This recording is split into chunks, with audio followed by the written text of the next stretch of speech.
watching CCP podcast. Watching, enjoying, fun, love life, all room yours.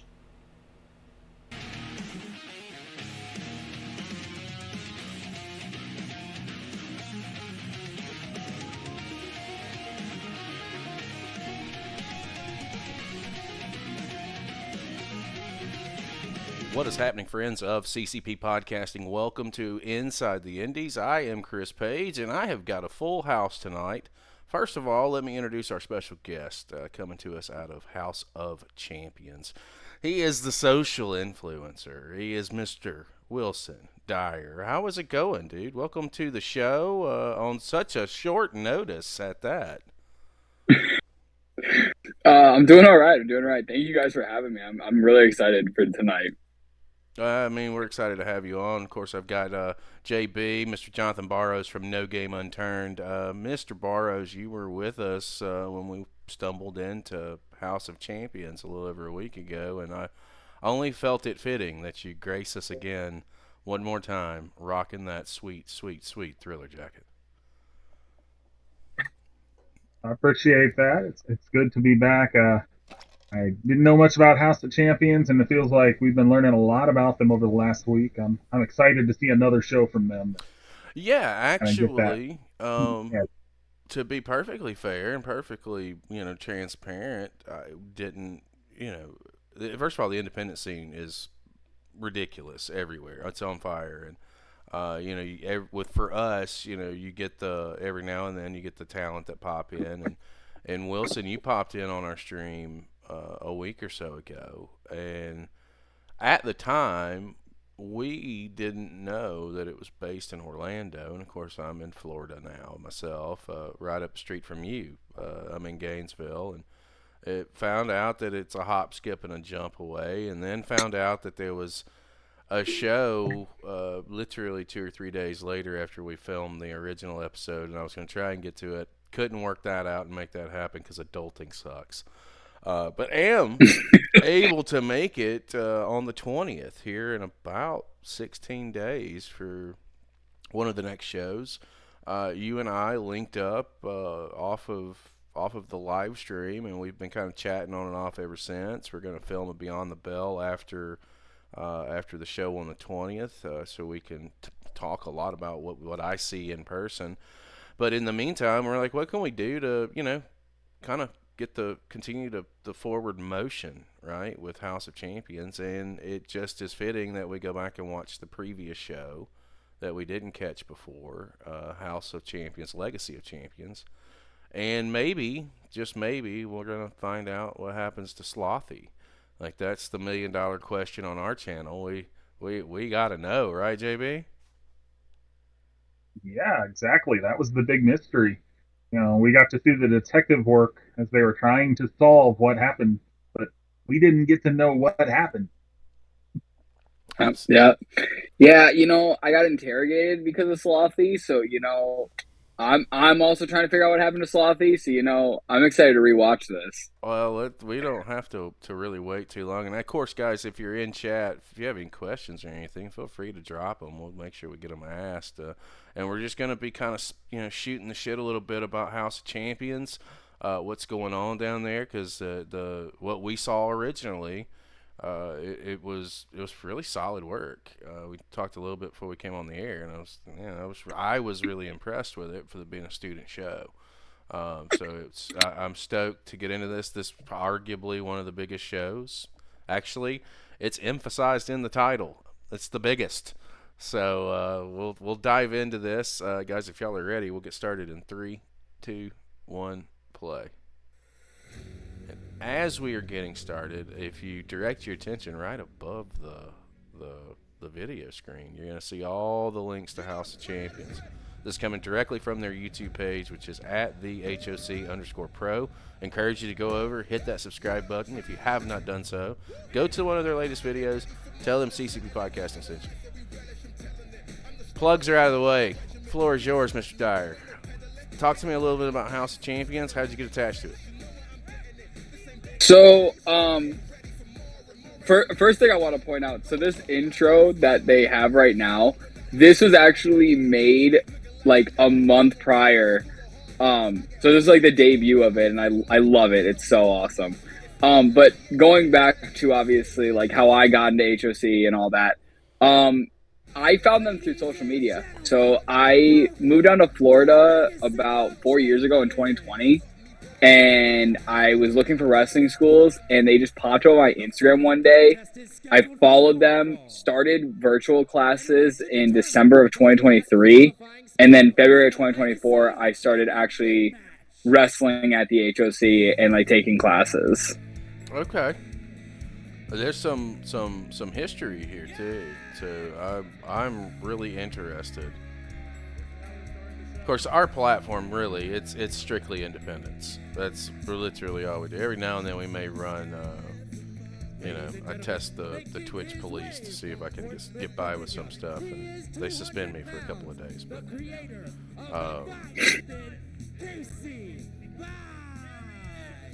Have to be here for that part too. yeah, buddy, that was fun, wasn't it? We made it 2.5 hours. We were almost there. Almost there. I don't like this guy. I just want to punch him in the face. You have a thing against turtleneck? Well, I mean, it's not just. I mean, I look great in turtlenecks. It's not necessarily the turtleneck.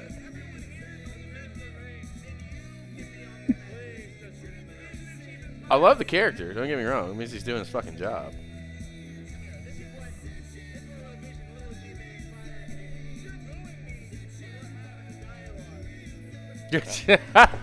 What a douchebag. You're booing me, but we're having a dialogue. I love it. I hate it so much. I love it. So, fun fact, on the right side of the screen right now, the cameraman that is working is me. So one of the things that I love about the HOC is that you learn all the moving parts of the wrestling shows.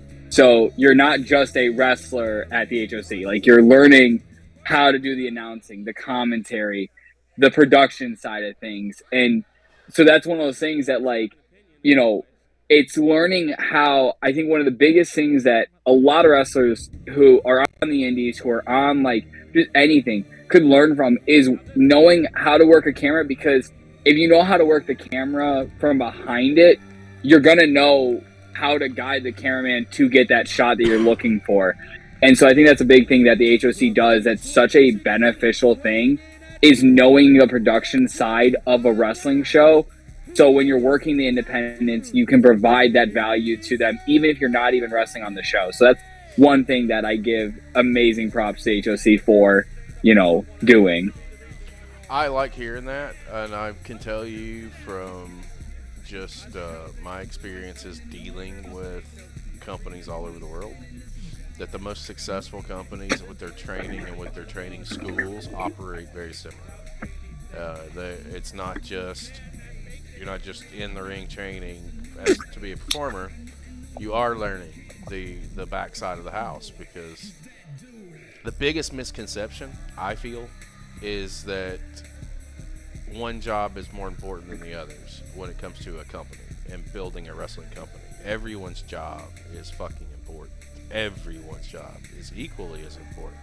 Without a good cameraman, you don't get a good shot. Without good commentators, you don't get that perfect picture being painted of what's going on in the ring. Without the guys in the ring, you don't have a match. Without the referee being spot on and in position, you keep credibility and build credibility as an official.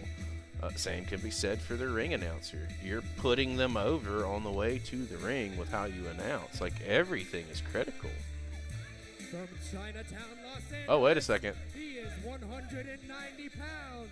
We remember this cat. Slade Porter. I do like the being from Chinatown. That's nice call then. To the movies.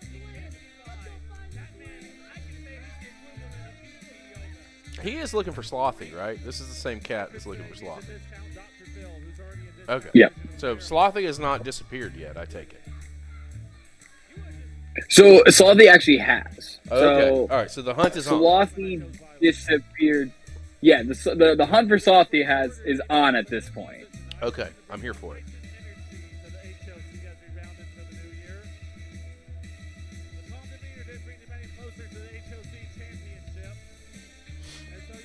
JB, do you have any guesses as to where Slothy might be and who might have maybe hijacked Slothy? I mean, it seems like there are several suspects, including, I believe, the turtleneck. I believe is possibly the main suspect, from what I remember. He could be the biggest culprit of them all. He said he didn't. He hated Floppy, but he didn't get rid of him. He didn't take him out to pasture. Yeah. But I don't know if we can believe the word that comes out of his mouth. So rude. All right, got a question from Ashuga. How would you describe your relationship with your coworkers? Me? Oh. Yes, sir. Definitely ain't me. I think it's. I feel like it's genuinely like a brotherhood. Like it is. I genuinely think of all the people at the HOC as like my brothers and sisters. I think that's one thing that a lot of wrestling schools tend to like. You tend to see a lot of wrestling schools are very like cutthroat, and they're very like every person is like trying to be the best there is. And I feel like the HOC, there's such individuality of like everyone knows that it's like you can benefit from the connections of who you know. And I think that's one of the things. I mean, shout out to Reese, Patty, Mondo, Casey, who's in the ring right now.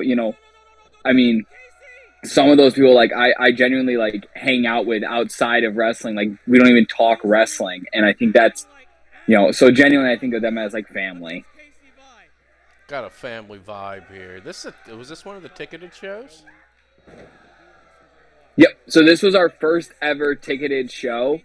We've been doing like shows where it was free tickets, no RSVP, like just show up and come to a wrestling show. And so this was the first time that it was like ticketed. You had to RSVP. You had to and we sold out. We sold out the house, and so it was a really cool moment to just be there in that like environment because of how electric it really was just to like see. Well, see, now listen. Here's the thing. At the end of the day, they paid. They paid to see the show. They paid to see you guys. They paid to see the work that you've been putting forward. So it should definitely, it's a testament to really what you guys have been building with the open free shows. I said I'm gonna have to talk to whoever's running the school and figure out how this RSVP thing works, because I'm probably gonna come down for the next ticketed show too.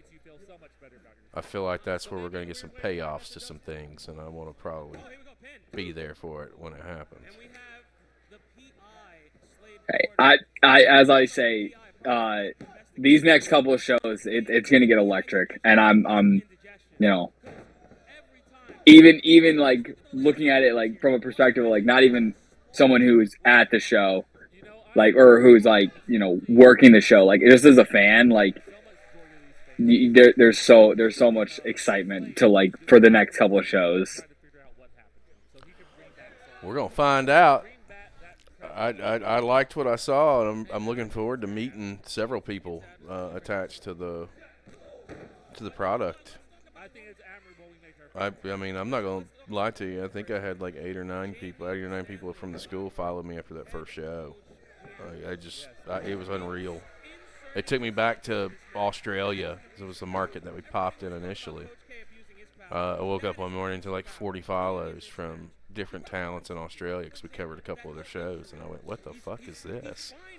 I'm just watching your stuff, guys. It's good. I'm gonna watch it." It's actually really cool because I remember when you covered the HOC and you had posted about it. I think we have a group chat that all of us like are in that like go to the school, and I remember we all were like, oh, we're gonna watch, and it's one of those things where we talked about it, and it was really a cool moment to like just see. We're very honest, you know. Like I don't have a problem in speaking my mind on the product, but it's not coming from somebody who's not been there, who's not done it. I was active in 99 to 05, or maybe early 06, but it's just different. I look at things differently, and I educate my co-host. JB learns shit every fucking week here. Pretty much. I'm getting more and more knowledge on the indie scene. Oh yeah, I can school you, man. We can make that happen. I'm in the Chris Page Academy. Oh wait a minute, you got somebody asking about a backflip journey. You have any updates on a backflip journey? I feel like there's a story there, and I feel like I need to hear it.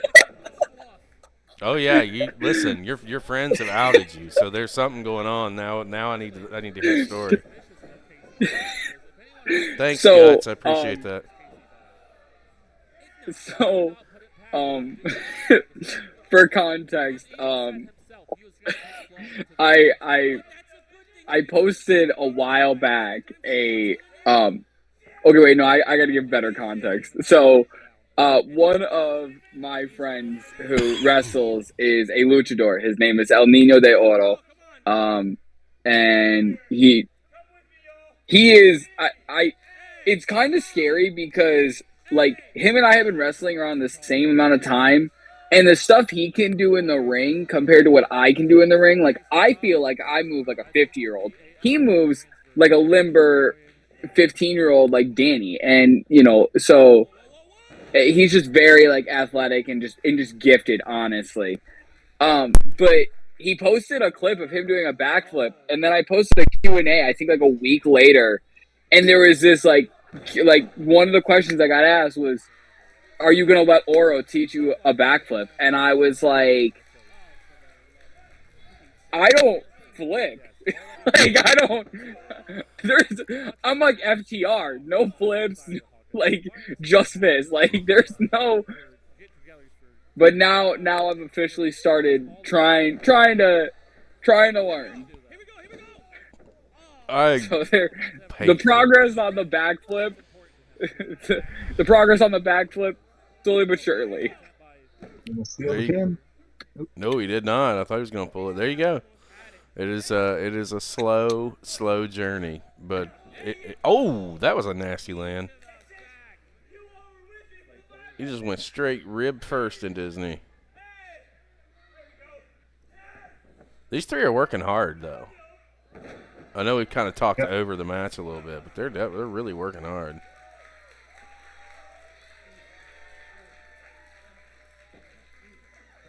Wait a second, Ripcord. I'm sure I'd ever want to wear that much clothes while wrestling. Yeah, nah. I mean, fucking Cable used to wrestle in a suit, man. He was Stevie Richardson right before Stevie Richardson was doing it.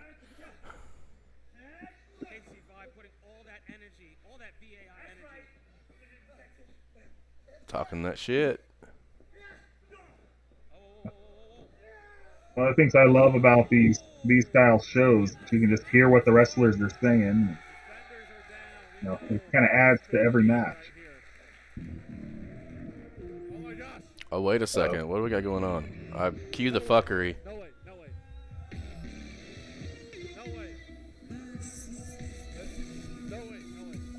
Whose music is this? Slothy's. Is it? It's Slothy's music.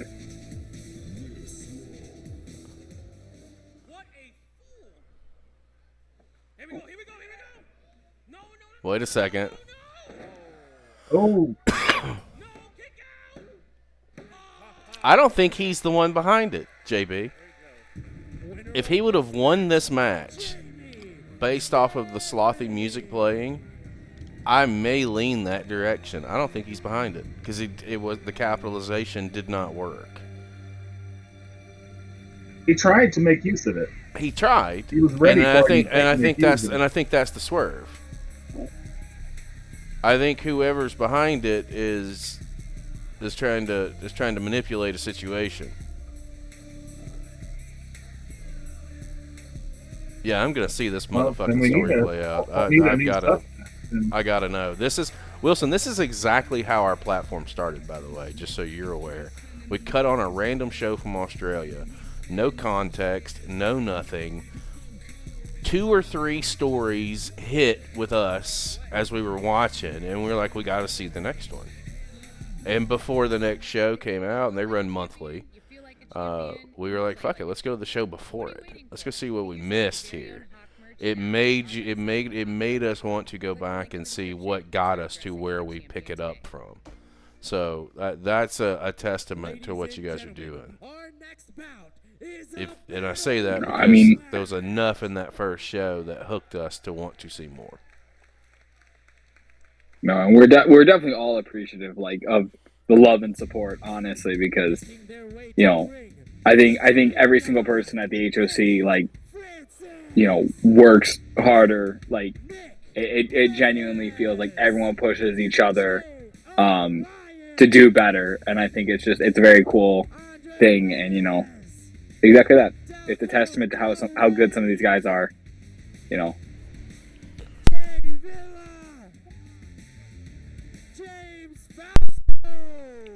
Seeing some new people right here that we didn't see on the other show, JB. This is a battle royal? Yep. So. Okay. I'm a fan. Let me see more people. Oh. I'm definitely expecting a dance contest to break out at some point during this match. I mean, just with the one guy with the glowing glasses, we're gonna have it. Ladies and gentlemen.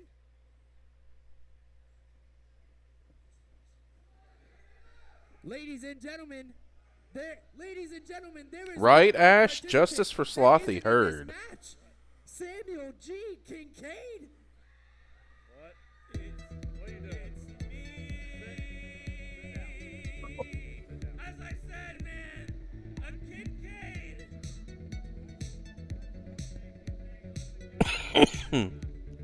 Additionally, this doesn't go that great for the announcers. I don't feel like this is going to end well for him either, because the last time I saw him, he was wearing a neck brace, and there might be a show in the interim between this and what we originally saw, but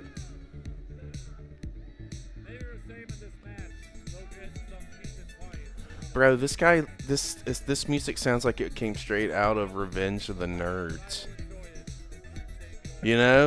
Picture the scene where they're doing the talent contest. Sorry, yeah. Listen, Wilson, I'm old. When you said 50, you caught me. When you said something earlier about it's 50-year-old, I was like, fuck, man, I'm not there yet, but I'm close. But I feel attacked here because.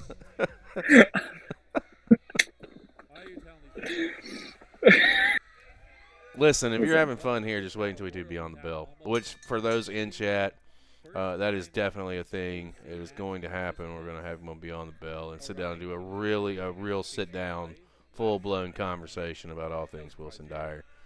I definitely just wanted to get him on, and I was like, fuck, you want to do this live? It's like, yeah, man, let's go. All right, well, let's do it. Let's see what happens. Baptism by fire. Welcome to CCB Podcasting. I don't remember ordering a yappa. I like that. Baptized by fire. That's it. Oh, this is not going to end well. Yes, please. Oh my. Yes. And he's gone. Yes. Oh. No, he's not gone yet. There it is. Samuel G. Kincaid has been eliminated. Don't turn your back on a group of heels, guys. Yeah. In a battle royal, you're lucky one or two of you didn't follow suit. Everyone else is just attacking each other while Delco Day Ray dances in the corner. I love the temper tantrum being thrown. That is a man Look at homeboy in the back just dancing. Yeah. Delco's just having the time of his life. Delco is just having the time of his life. Just remember the lights went out and he was having a great time during the interrogation. Mm-hmm. Yeah. Yeah, me and Delco aren't on the best of terms. He interrupted my video that I was trying to post on TikTok. So, me and him. He should probably realize that that's not the smartest fucking move, especially if you're the influencer. Come on now. Exactly. I'm just interrupting saying. The social media sensation, like. If you're a guru of social media, like, you know that algorithm, brother. He's. What? Let me ask you this: was it a live or just was it a video? Well, if it was a live, then he deserves to be smacked. No, it was a video. I just had to post it just to show the disrespect that Delco showed me. I mean, I got to out these frauds. Hey, Guts, we have connections. Well, I'm not going to say connections. We have friends in high places at Reality of Wrestling. Is that a thing for you? Is that something that you're looking at, Mr. Wilson? I honestly, anywhere and everywhere. I think Reality is a huge one I'd love to go to. I'm born and raised New York, so like, there's definitely One Up Wrestling. I've been watching a lot of, like, they've been like, they post a lot. So One Up Wrestling, they're a relatively new promotion, but they're stationed right in my hometown, Syracuse, New York. So they're definitely a promotion I'd love to go to. But honestly, anywhere and anywhere, like anywhere and everywhere, for me is my mentality is I want to travel. One of the reasons why I decided, hey, pro wrestling might be the career for me. Yeah, I mean, it has its ebbs and its flows, and this is really a real hot period right now, especially on the independent scene. And thankfully, I don't see it going back anytime soon. I don't see the backward trajectory. When I say we watch a lot of wrestling on this channel, it's 14 to 16 hours a week. Live streams, just it's different concepts, different shows, different things, and the one thing that we have seen is the youth movement that's out there, and with so many talented people, like truly, I can sit in my chair and say professional wrestling, especially on the indies, is going to be in a very good place for the next 15 to 20 years. And that's just off of the talent that's out there right now. It's insane. I'd say the indies are definitely thriving right now. They're just popping up everywhere and putting on some amazing shows. Like, there hasn't really been a kind of one yet. We've watched. We've seen just some amazing wrestling going on in gyms and anywhere you can put on the events. I've seen some great matches. You didn't see the Red Dirt show then, huh? Because you missed a doozy with that one. That oof. That's all I can say. Okay, I'll say it as I have not seen a bad show since there you go. I'll send you that link, JB, and then you tell me. And what's crazy about it is you wouldn't think it would have been a bad show. Fucking EC3 was on it, and a couple other notable names were on it. Beautiful springboard forearm. Get him out. And he does. We are down to 2.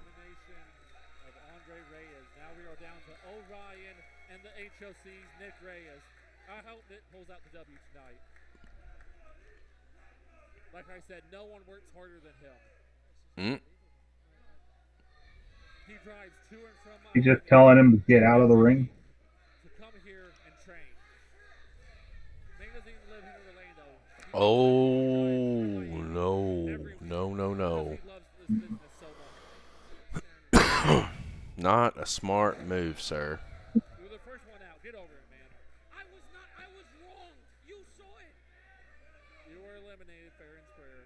You entered the match.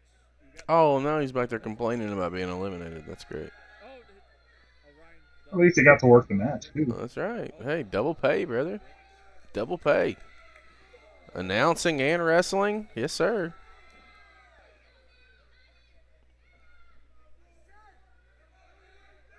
Front face lock. Oh, I feel like it's going to backfire. I think his overconfidence is showing. It And is. good He's D. done. Done. Oh, not the finish I thought was about to happen. So happy right now. Nice finish there. He sold the show. He sold more tickets to tonight's event than anyone here at the HOC. And look at all the people here. Oh, I didn't know it was a competition. Do you guys have a competition for these ticketed events to see who can sell the most tickets?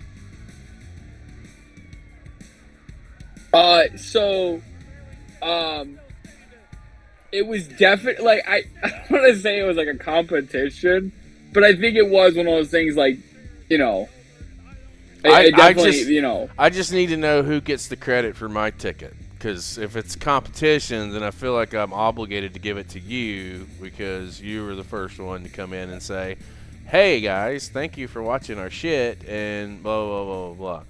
So if it's competition, then you're going to probably get up 2 right now, for sure, with a possible 3rd. No, it's definitely more like I think my competitive nature from like years of competitive dance when I was like growing up, where like obviously we'd have those like competitions of like, oh well, who can sell the most tickets to like the recital. For me, it's like an internal competition. Well, I mean, I'm here for it because I'm gonna tell you why. Because again, it's another aspect of promoting. It's another facet of. I mean, it's one thing to get out here and entertain everybody. Something totally different to go out and do your best to pack the show. I love that shot, by the way. I'm sorry. I just have to like point out that shot of Mikey like sitting in the crowd. It's in that moment, it's such a great shot, you know.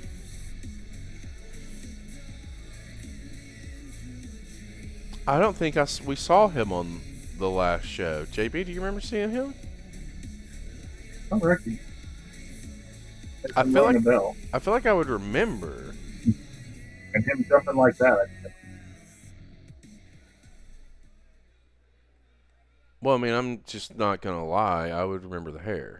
I'm a hair guy, by the way. Like, if you could rock some really cool hair, you got a nice mullet, man, I'll put you in the CCP Podcasting Hair Hall of Fame. Currently has two guys in the industry occupy slots in that Hall of Fame. Just wait till my hair grows back out. One of the things that I do, I braid my hair back. So actually, in some of my first ever promo pics, I have my braids. But I shaved off my hair because I was like, oh, I wanted to change it, and then immediately regretted it.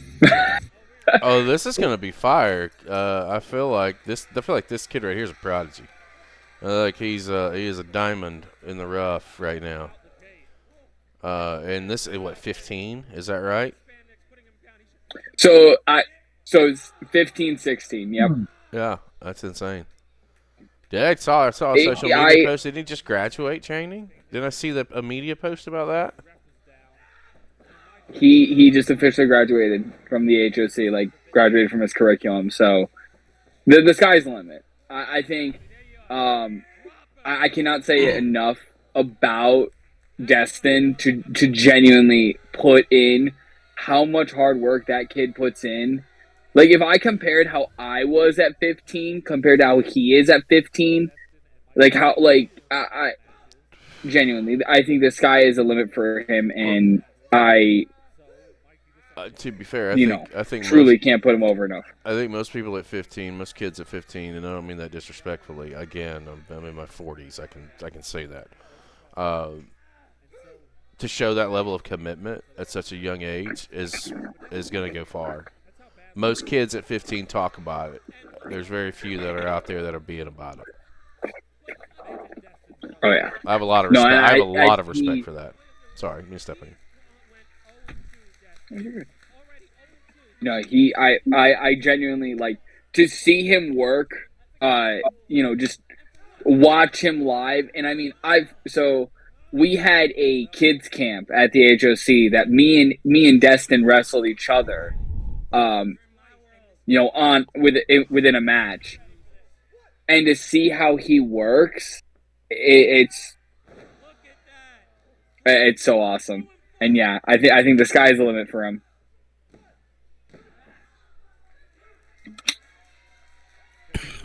Excuse me.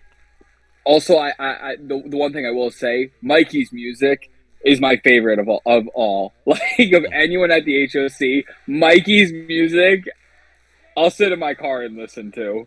Like, looks like both of these are fan favorites. What was was there a personal issue heading into this? Do you recall? So this was match 3 for them. Okay. And the first match, Mikey had so Destin's little brother actually was in the audience for their first match, and Mikey made Destin's brother cry during their first interaction. Oh. So there was very much this, Destin had to, get his get back because, like, you went after my family. Like, you went and, So, yeah, there's definitely a personal issue behind this. That makes sense because he came out, like, straight up throwing hands. So this is the one to settle it, basically, right? Because it's the 3 falls match. Yep. So that was the point of the two out of 3 falls was that you had, these 2 matches before where Mikey had beat Destin, and so then it was this moment of, okay, we're gonna get basically even. Backside. So.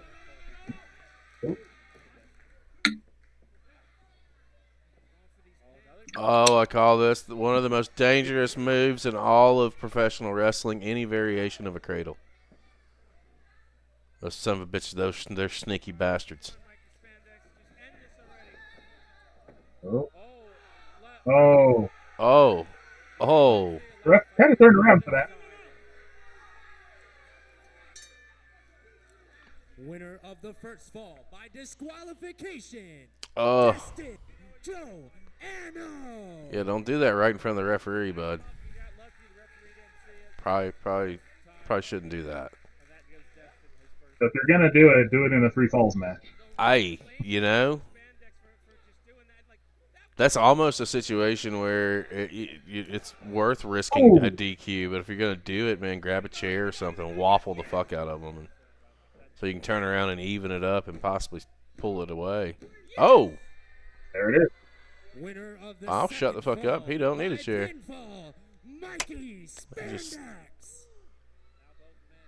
Molly whopped him. Sure. Wait, is this last name Spandex? Mikey Spandex. Okay, I need to know that story. Mikey Spandex.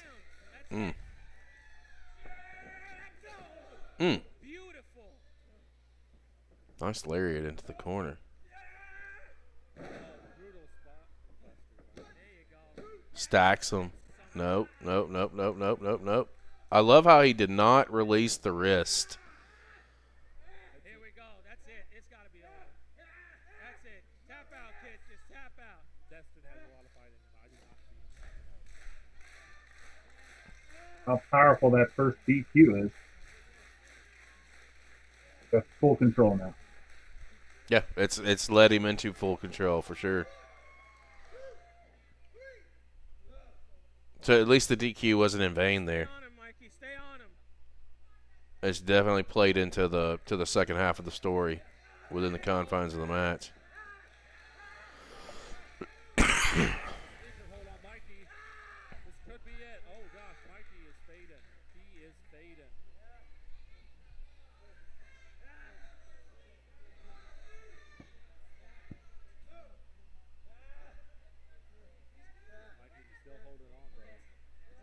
Oh, no. I was about to say, Destin should have grabbed the back and locked the leg. Oh.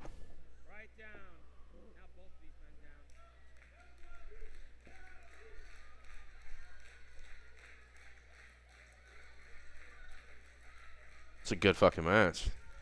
They're having a good match.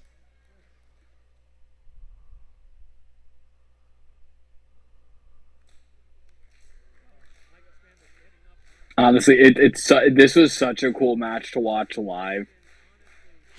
Oh, you hear the investment from the crowd, man. That's all you need. That tells you everything right there.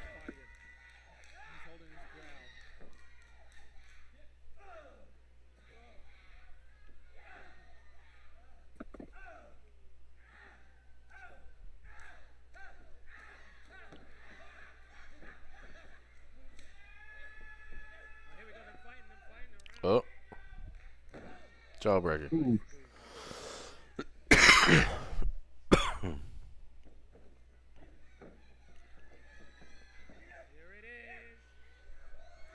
Beautiful.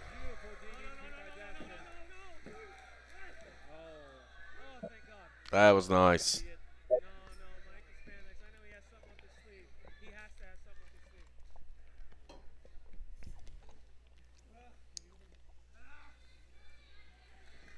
What's happening, like Goff? that take a lot of coordination from both wrestlers. Being joined by the sexiest man in the Netherlands in chat, by the way. He's just a sexy goth. Oh! No! I do want to say I could hear him singing his line in my ear. Oh, me He too. said that. Facts. Me too. Yeah.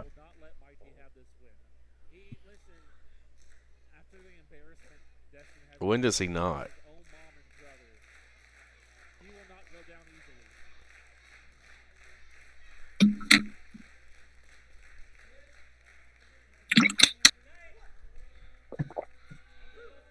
What's happening here?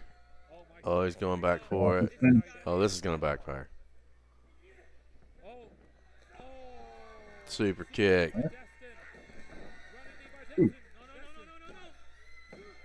No. Destin pulls the win here. This place is going to come unglued.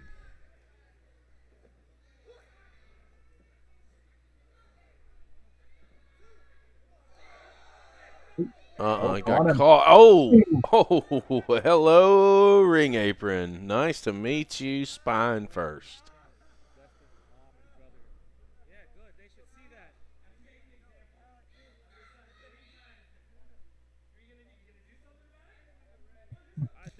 Oh! Oh! Oh!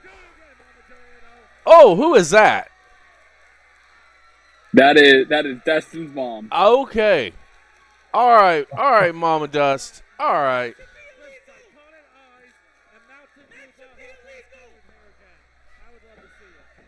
It is good the ref was looking away at that point. Here it comes. Yep.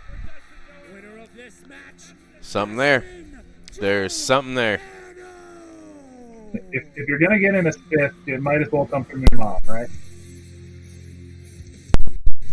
I'm not mad at it.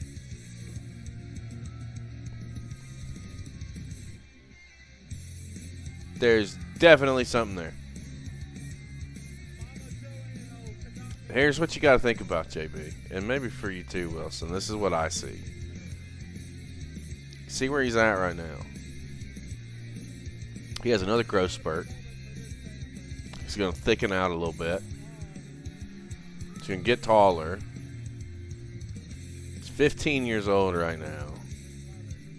This is what's scary. I picture where he'll be in 5 years.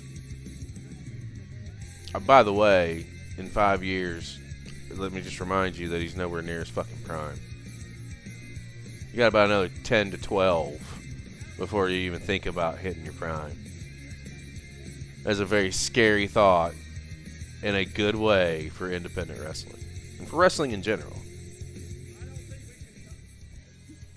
That's been the highlight of the night so far, seeing Mama No, you're genuinely so right with that statement. I think if exactly like Destin, like when Destin hits my age, I just can't wait to see it. Are you looking for a fun? I can't wait to see it. Tired of doing the same old top golf? Oh, we got our commercial. Or do you have a This I was a week and a half ago years old when I realized that you guys weren't filming in a batting cage, but this is an actual full-blown center. You don't have to be a pro wrestling fanatic to have the time of your life. Yep. So, the really cool part about the facility is that when I joined, it was just a one ring, and now there's 2 rings and 4 coaches, and like it's such a cool thing. It's and mind you, the ring itself is a 20x20. Which so is it's TV. standard. Yeah, it's TV standard. Yep. It's definitely. I noticed that, and I never called it out specifically, but I noticed the size of it. I mean, when you've got Bobby Fish attached to it, I mean that guy knows what the fuck he's doing. It's Bobby fucking Fish. Come on now. He if he's gonna train and he's gonna do it right, and the only way to do that is to. This is what you're gonna get on TV. This is what you're gonna get when you get to that level. So. It's kind of a leg up, if you ask me, to train in the 20x20 now. I think it's exactly that. I think, shout out, like I can't give enough props to like the coaching staff when it comes to that. Bobby, Nick, Kakoa, Renee. They all bring so much to the table when it comes to just what they provide, just insight wise. Sure. It's one of those things where Renee with her marketing and like her outlook on like how to promote yourself as a brand, Nick with his character work, and the same with Kay, like Kay's in ring work, and then Bobby being someone who's gone to WWE and has done. Like, he's been on TV, so it's like, it's such a like, every single coach provides such great insight and such great knowledge that if you're an aspiring professional wrestler, like, the HOC, is one of those schools you have to look at. Well, for sure. JB, you got any questions you want to ask? Anything you want to talk about HOC-wise as we're getting our entrance to our next match? My main thing is, if there's any matches in the future for you that you're really looking forward to, you think might be coming up for you in 2025, you're building up on training. So I think there's a lot of people, HOC, like if we're going HOC, Destin, I think there definitely is, the dream of that match. Reese Maddox, Samuel G. Kincaid, he's another one who I like. I think those 3 matches right there. KC Rocker as well. He goes to the Hawks, so KC Rocker is another one. As for outside of that, like just on the independent scene, Jose Zamora, the Spotlight, he's been killing it. Tim Dynamite, the Crucible. I think there's I have friends. I think there's we might be able to make some of this happen for you. By the way, we've got friends that are friends of Tim Dynamite. I hear you rambling off all these names, dude. And I'm like, I can get you in touch with this one. I can get you in touch with this one. Get you in touch with this one. It's just it's so. This is the epitome of 6 degrees of independent wrestling separation, if there ever was. I'm listening to you, and we have not spoken about any of this, and I'm hearing this as we're going, and I'm like, check. I can put you in touch with fucking Super Crazy. It's where Tim works. I've got an interview airing with Homeless Vaughn, who's one of their characters. I'm not sure if you're familiar. And we sat down with Devious Cass, who's our youngest world's champion and current world's champion. We talked to him for, I don't know, a couple weeks ago. It's all out on the YouTube page. Yeah, we could. Who else? Give me some more, because I'm just curious to see if I can steer you in some other directions too, and say, got you on that one too. See, I think Angel Santiago, the Prince, he's one I'd love to wrestle. I met him at Atomic Legacy like 2 weeks ago, and he's someone I'd love to wrestle. I'm trying to think, like, trying to list off like my names of who, like, independent wise, like, just I want to, like, I think in the future, like, when it comes to like 2025 and just like this year, I think it's just honestly anyone who wants to, like, who wants their viral moment of them getting put down in the mat with the face filter by the influence. I mean, whoever wants to step up, I think is my mentality. Are you gonna be in action on the 20th? Am I gonna get to? I guess my question probably should be: am I gonna get to witness the influencer in ring on the 20th? You know, it's hard to say. You know, I have some very choice words after I was supposed to be the red carpet guest of honor at, you know, the last show at Retribution, and then they said that they didn't send me an email. So, you know, maybe I don't grace people with my presence. Why? You know, I'm the influence. 408 million Ryder Dyers on Instagram, and they can't make a spot for the red carpet guest of honor. They can't send an email. I think there's, you know, maybe some respect needs to be shown. Maybe some respect needs to be shown to the influence, the one who's bringing in the views, who's bringing in the viral moments. You're not wrong. I mean, I'm not saying that by any means. Shout out Mr. Rain, brother. I'm sorry you're feeling bad today. I'm glad you stopped in. We've got the one and only, the influencer, Wilson Dyer from HOC Champions out of Orlando, joining us for a watch-along. We're going to be, we as in CCP Podcast, is going to shoot down to Orlando on the 20th and catch their next show and see these fine, talented trainees do their damn thing. Mr. Rain is also attached to professional wrestling. He is training at Limitless Wrestling up in Maine. Oh, I think I've heard of that. Yeah, I definitely have heard of that, about that. Big fans. Big fans. We watched a few of their events. Absolutely. They love us when we're nice.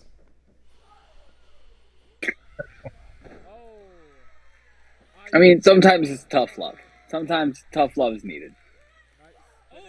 Well, I mean, the thing is like, I mean, I would rather be honest about what I'm watching than not. And even if it could be the worst show, and if it's bad, I always refer to it as Red Dirt, because there's a show called the Red Dirt Rumble, and it was terrible. It was bad. But even though it was so bad, we still managed to find something good about it, right? So my mentality is, even if I come across something that's not the best wrestling, or it's not I'm now going to challenge myself to find something that I like about it. And I'll talk about that versus talking about, oh, this was crap, or this was garbage, or this was it. Oh, well, I mean, that wasn't the best, but see, at least the production value was there. Some really good camera shots, or announcers were on point, or, you know, I steer away. Oh, we gotta. She snuck that. Clara Carter, I'm not mad at you at all. I'm an evil bastard myself when I'm in the ring. Sometimes that's the way to win. Listen. All I'm gonna say. Viral moment. What she should have done is she should have pulled out her phone right after this, took her phone out, and went on live stream listen, it may have been Ivy's debut match, but should have made a moment out of it. All I'm saying. It's always teachable moments. But exactly. But I think playing off that, one of my favorite things that, like, you know, going into like how the HOC like works, one of the things I love that is a statement I hear all the time that you hear from the coaches, from the other wrestlers, is 1% better. Obviously, you know, Kobe used to say, like, Kobe was always that mentality, but I think it's one of those things that the HOC does it just so well, is because it you can't give 100% all the time. I'm a firm believer in that. One of the things that I proudly will stand on is that I am a huge mental health advocate when it comes to being an athlete and managing your mental health. Like, I think it's such a huge thing to look at life less like I need to be 100% all the time. Sometimes it is the 1% better. It is the I woke up from my alarm when I'm usually not used to waking up from my alarm. Getting 1% better is what I think is such a big mentality to have. And, you know, when it is going to that, it's, you know, that outlook of finding that one thing that you're like, okay, I did this well. You know, coming from my dance background, I think one of the things I used to be like notorious for was I would watch my dance routines and I would just like, I would pick them apart. Like, I would sit there and I would be nitpick. I'd be like, I did that wrong. I did that wrong. I did that wrong. Then I started, you know, at the HOC, and it was like, I'd watch like my promos. I'd watch like practice matches. I'd watch how I do moves, and I would look at it less like, well, I did this, this, and this wrong. And I'd be like, but I course corrected this. So maybe when I bumped, I didn't hit my up, like I didn't hit, you know, like I threw my arms too late, but I still hit my upper back. So it's like, you know, little things that I think it's just exactly that, like finding that one thing that you're like, at least this was done well. And I think that's a huge thing. So, sorry, well, I kind of yapped there. No. It makes you tied it in all nice and snug. I can appreciate that. Mental health is a big thing. So I tell people all the time that, again, the world's so negative right now. I'm not going to add to that. Just find the good in whatever I'm doing, whether that's here on our channel or whether that's in my real world job. Yeah, shit ain't ever going to be easy, right? You just got to find a way through it. It actually takes me to, like, Hope is Wonderful. It's a project that I work on with Travis Orndorff, who Mr. Wonderful Paul Orndorff's son. Over on the Paul Orndorff Legacy page, I produced that show, and it's not a wrestling podcast. It's about mental health. It's about addiction and overcoming, and you know, it's a positive, very positive. His views are just a really different level. I tell him all the time, I'm a better person for meeting him. And you know how I met him? Through this fucking platform. And we've become, you know, best of friends. He's like a brother. That's a view. Any view. And, like, listen, his band going around the world. What has Malik done? Sleeping and get it with a knee injury. Come on now. See, this is such a cool match to watch, because I think, you know, obviously you have Maxx Danziger, drummer for Set It Off, and then you obviously have Malik, the Rockin' Moroccan, and, you know, just seeing them wrestle together, you know, they work well together, and it's definitely a very cool pairing. I definitely noticed Mo did sell some tickets. He did seem to have some family and friends at ringside. Yeah, well, he didn't sell enough, because, you know, he didn't get first place. They've already made those intentions known. Toddy, welcome to the show. Mr. Rain said, "Oh yes, he's heard of House of Champions. Really good stuff. Amazing wrestlers there. Reputation up north."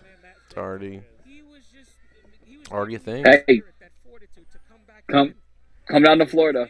Roll around. First class free. Cradles. Let me step away real quick, gentlemen. I will be right back.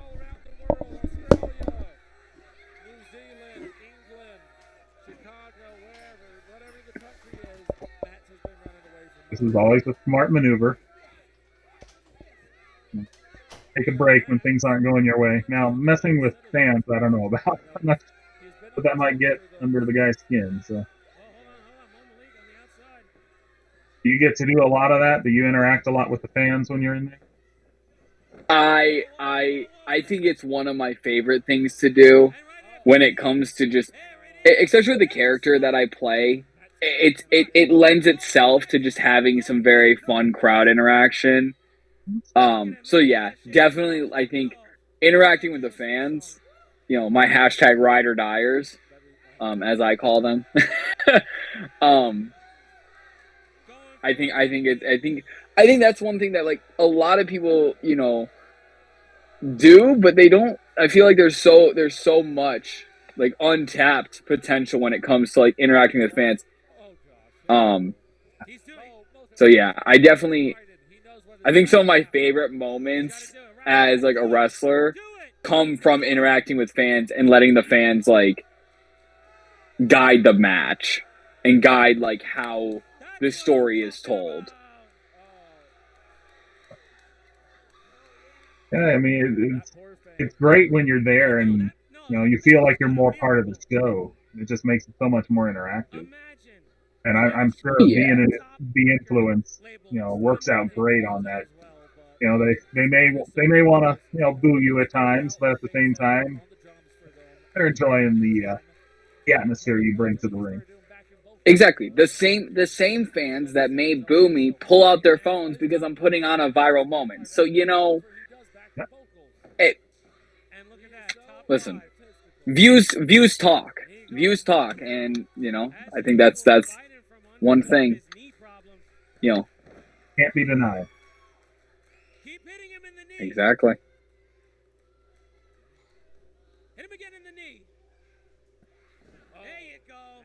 I love how enthusiastic the announcer is on take the knee out. That's what we want to see. Yep.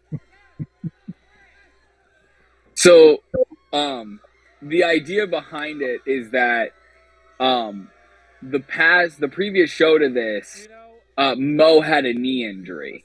So that there's that story that you'll start to see in the storytelling of the match that, there is that knee injury that Mo is dealing with that Maxx obviously, takes advantage of. Well, I mean, if it's there, you've got to take advantage of it. Oh, yeah, of course. It's up to Mo to try and protect it.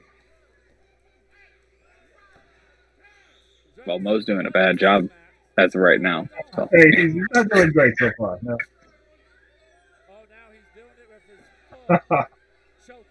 Very nice. Hey, no, that wasn't a choke. He's just resting his foot on his neck. That wasn't a choke. He's just resting his foot. Exactly. Listen, Maxx is a world-traveling star. He's got to take his rest. He's got to take his breaks. He's got to, make sure his face is camera ready. As an influencer myself, I mean, it's all understandable. It's something I appreciate about Maxx specifically. We have a question from Mr. Rain about he's loving the ref in this match and just wanted to know his name. The ref? Yeah. The ref, that is Jason. Jason. Okay. Yep. Well, Mr. Rain says he's doing a great job. Yeah, he's being part of this match. So, Chris was saying earlier, he's part of the flow. He's keeping it moving. Yeah, I think that's it's yeah. Jason's awesome. He's actually exactly going back to that point. Like sometimes the refs are even people who like are wrestling, like training to be wrestlers. So we've obviously had like a couple people who, have come through that are refs that are like reffing shows and everything. And then we obviously have people who like, every once in a while when we say may not have like a ref who can come in and ref a show, we'll have one of the trainees like pop in and, ref the match. And I think that's, it's exactly that point of like telling the story, being behind the scenes as the ref. I think it's something that's underappreciated, like the ref work. Mm-hmm. Yeah. All right. Gotta have them in there. Gotta have someone to make that count. And make the count exactly. At the right time to manage the match. Oh. Yeah, Mr. Rain is our resident referee Nazi. He put it in our chat, but we love him for it. All right. I mean, I think it's a huge thing. I think it goes back to like telling the story that you're telling. Like it has to. I think the ref plays a huge part in how you tell a story, because whether it is a DQ finish, whether it is a submission finish, whether it's a pinfall, like the ref's going to be involved somehow. So having a good referee who knows what they're doing and knows how to position themselves to be in the best look. I think a lot of people say that a good face is made by a good heel. I think a good match is made by a good referee who gives the face someone to like call to, and then the heel for someone to like banter with, so. No, I get it 100%. I totally think the referee is equally as critical as the performers in the ring. Like, for real. Referee can make or break your match.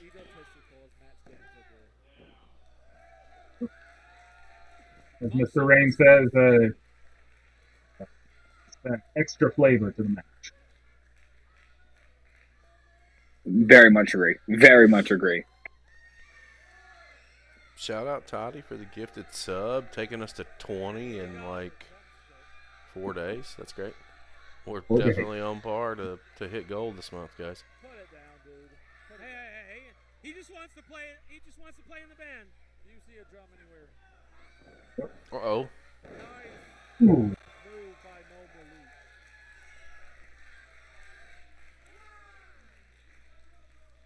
Listen, Maxx just wanted to play some music, and he got hit for it. Do you see a drum anywhere?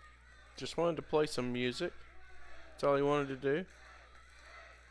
Exactly. Listen, Maxx is just trying to brush up his drumming skills because listen. He's born to raise hell. Talk to him.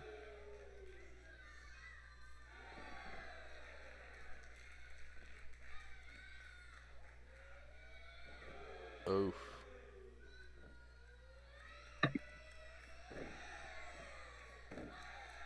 Oh, here we go.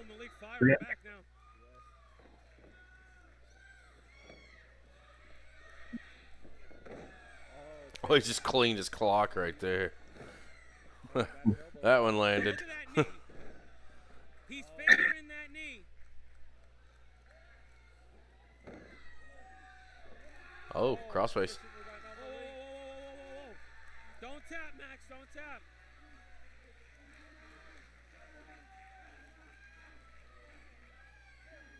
Lock that in. Uh-oh.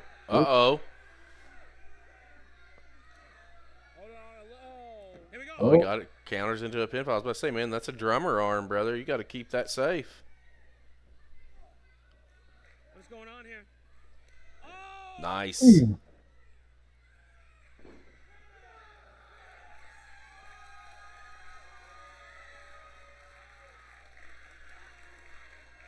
Crowd believes in Mo. All right. Another interruption. Uh-oh. You have a championship match Oh, that's a trainer, isn't it? Oh, Drumstick to the knee. Oh my gosh. There he is. Oh, he clocked him. Championship match, and here you are just messing with Mo. Yeah! Championship match. That is head coach Kakoa. Danziger. Oh, I think I know where our next ticketed show is going.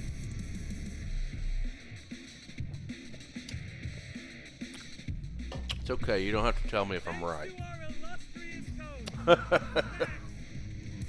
No, listen, I can't do that. I have to. You said it better yourself. He would not I ain't mad at him. No, he would have won, but he took his eye off the You ball. know. Truthfully, you don't blame the referee. You should have never succumbed to the interference attempt, and you probably wouldn't have got jacked, and you may have won the match. So, Exactly.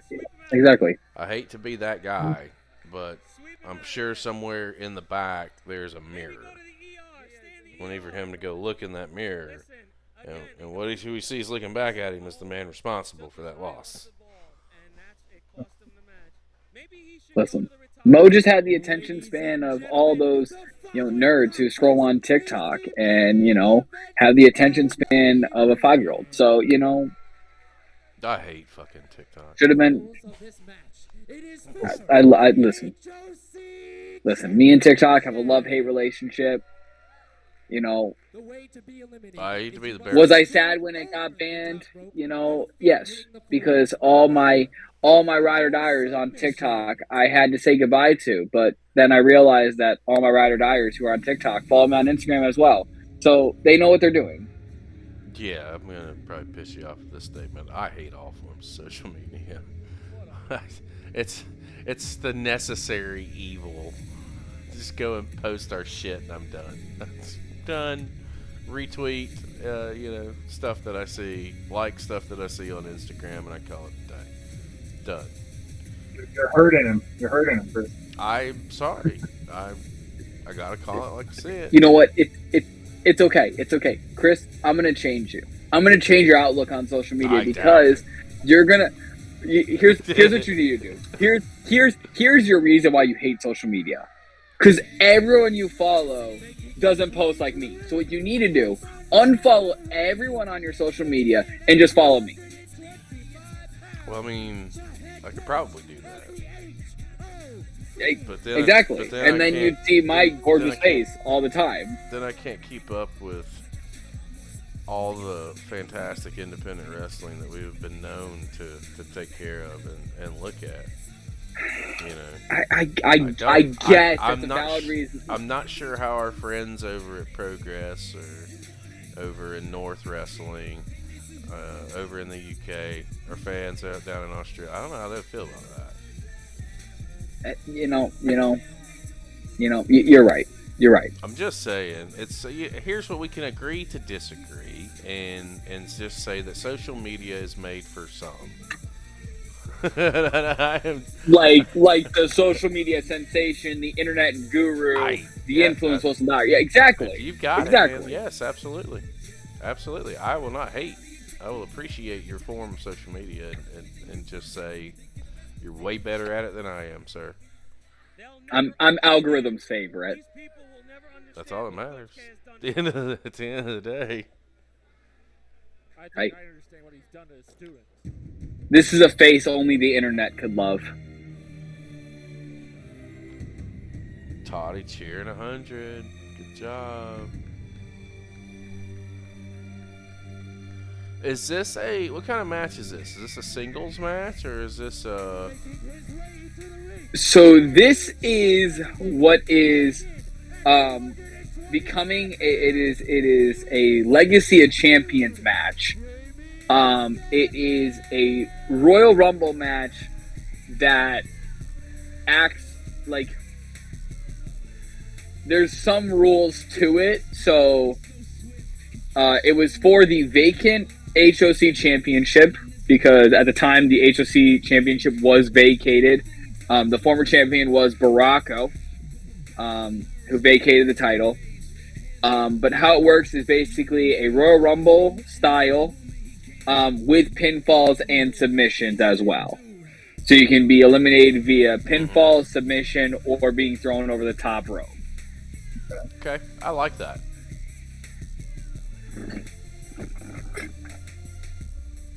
Which, I mean, it's this match is fun. I knew we were in for something because they said the main event, and I was like, we still got like 35 minutes. Oh, that's the first thing I looked at. I was like, oh, Yeah. whoa, we got 40 minutes. Okay, they're giving them time. I like that. You know. Oh yeah. But the two head coaches starting off, Coach Nick and Coach K. I may be the only one here that says that, but I say it with pride. I believe in Coach K. I believe in Coach Jamie Stanley. The man built this place from the ground up, and Krakoa has done everything he has done. Be exciting. To tear it down. Here comes Coach K, our hero. Attacking the students. What kind of coach is that? It is not it is tough Would you want to go to a wrestling school where your coach should beat you up, Listen, put you through a table? That's tough. Well, I mean, are we making money? That's my question. Would you want to go to a wrestling school where your coaches out here? Are we making money? If we're making money, then yeah, let's do it. But I've already got some as Christmas cards, and I love them. Oh, whoa. Hey.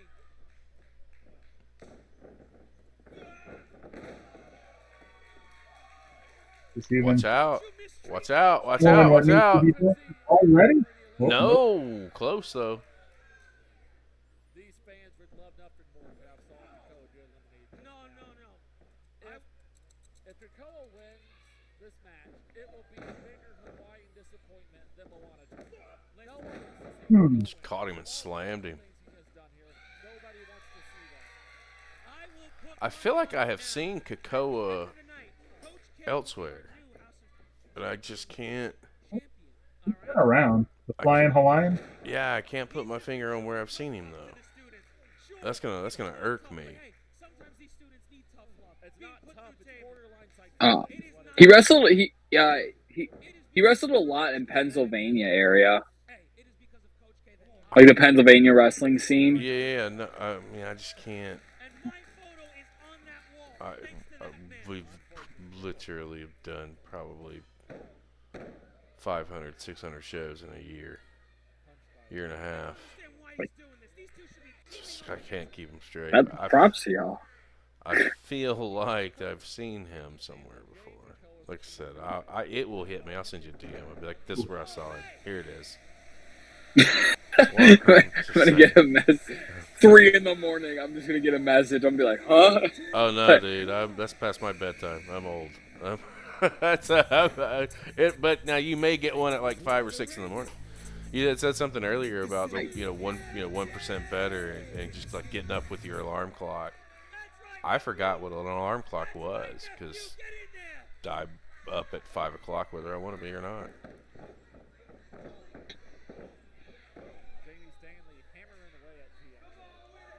Okay, we saw him in the main event on the last show, right? Yeah. I feel like that's the same guy. Really liked what I saw out of him there. That is. He can't be throwing GMJ around like that. Careful, nephew.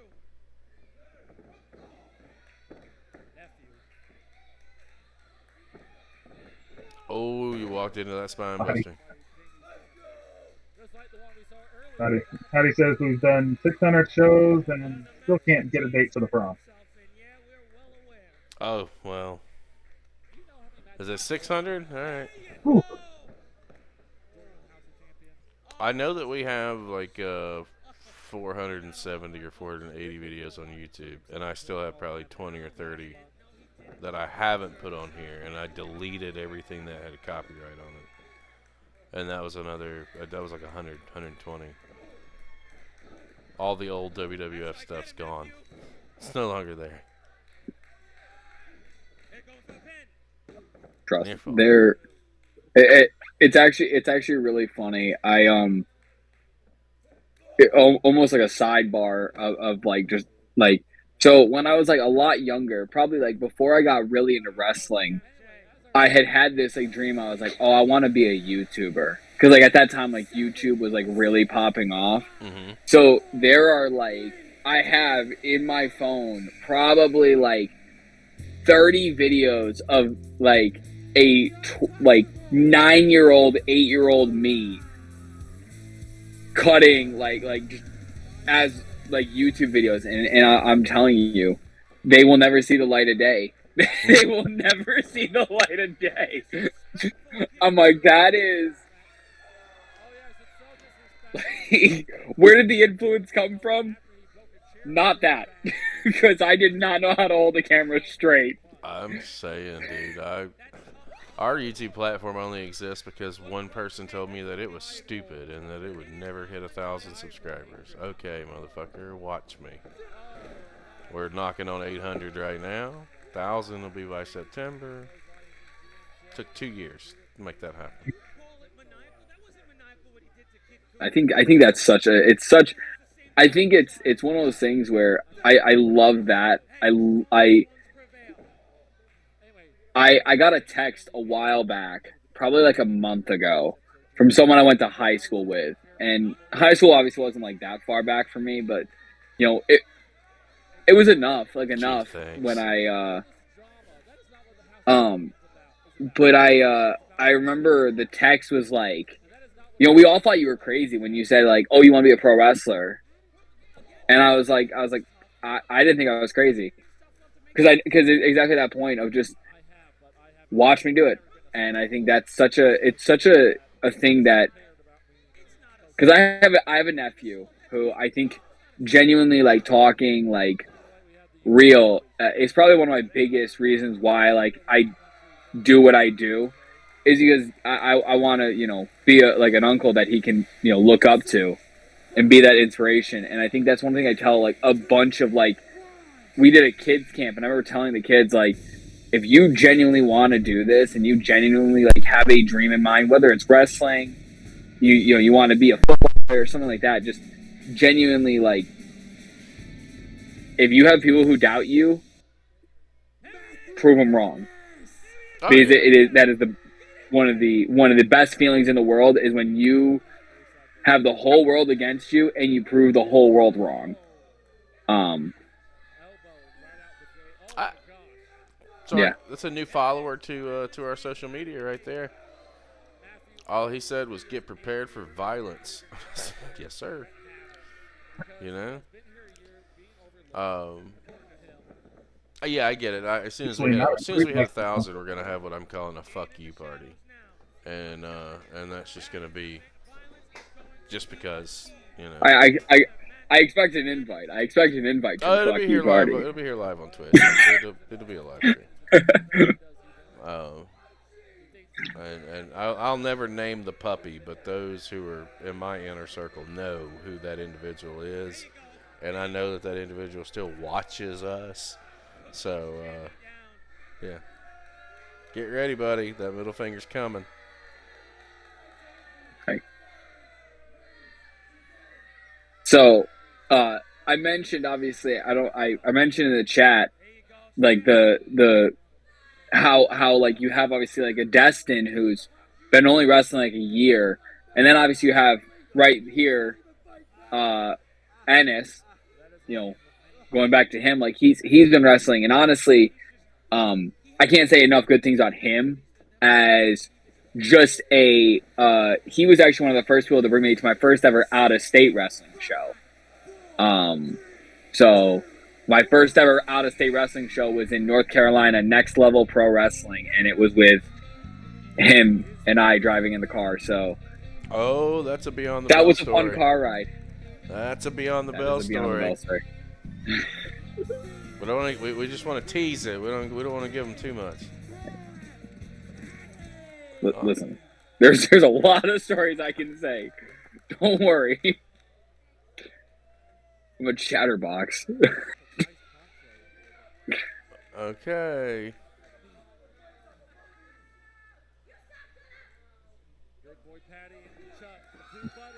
Okay, so we got two friends here. So is there a lot of allegiances played up for the different coaches. Kind of feels that way. Ooh. Just got drilled. So obviously you see the power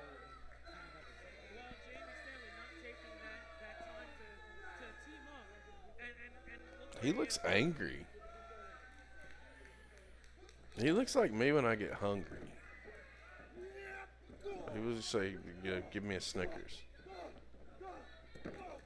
You're not you when you're hungry. It's just absolutely not. Or when I have to fix shit on a live stream. That's usually not a lot of fun either. It's perfect for the audience. They get a kick out of it.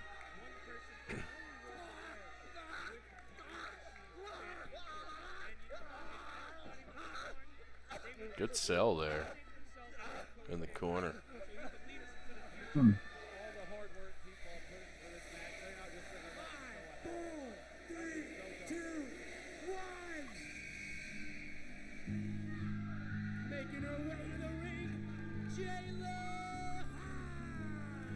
Up, Toddy just wants to know who took Slothy. He'll investigate, but somebody's got to take him to the prom.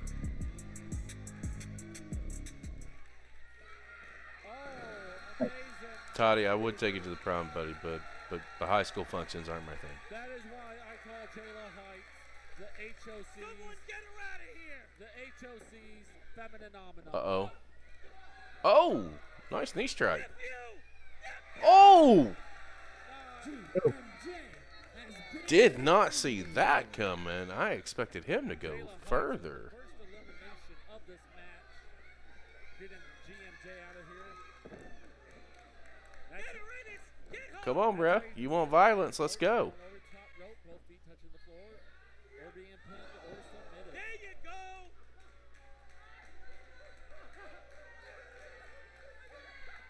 Send her back to the Bronx. Get her out of here.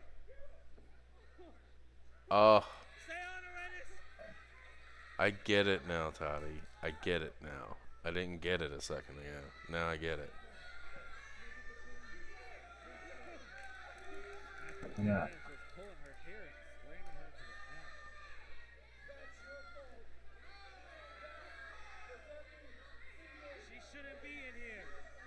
Blame the fans.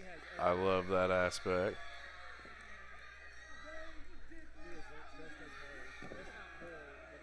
Build her up for her comeback. Shine her up for the comeback, bro. 7, 6, 5, 4, 3, 2,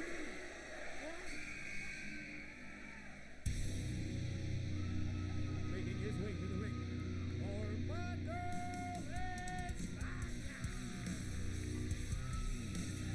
Do they let you guys come out to your own music, or do they have somebody producing their music in-house? These sound like produced tracks, like specific for the guys.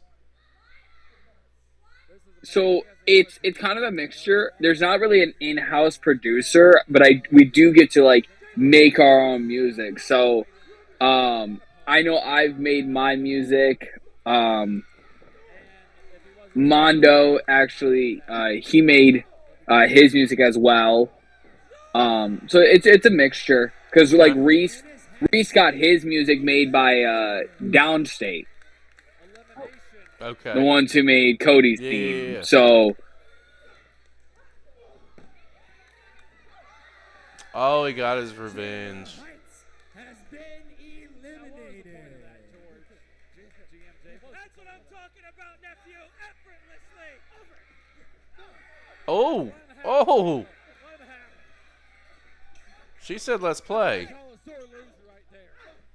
That's what I call a sore loser. And we're dancing in the streets. What? Oh, look at this.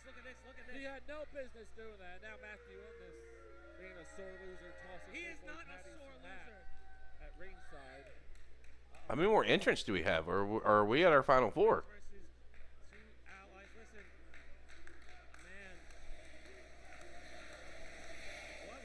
I think Final Four. Yeah. Yeah. No, we got a countdown. We do have a countdown. I just heard somebody. No. I had to think. Yeah, this was a handful of months ago, dude. It's okay. So, for context, this is the former HOC World Champion, the one who relinquished the belt. Why did he relinquish? Why did he relinquish just to show up in this battle royal?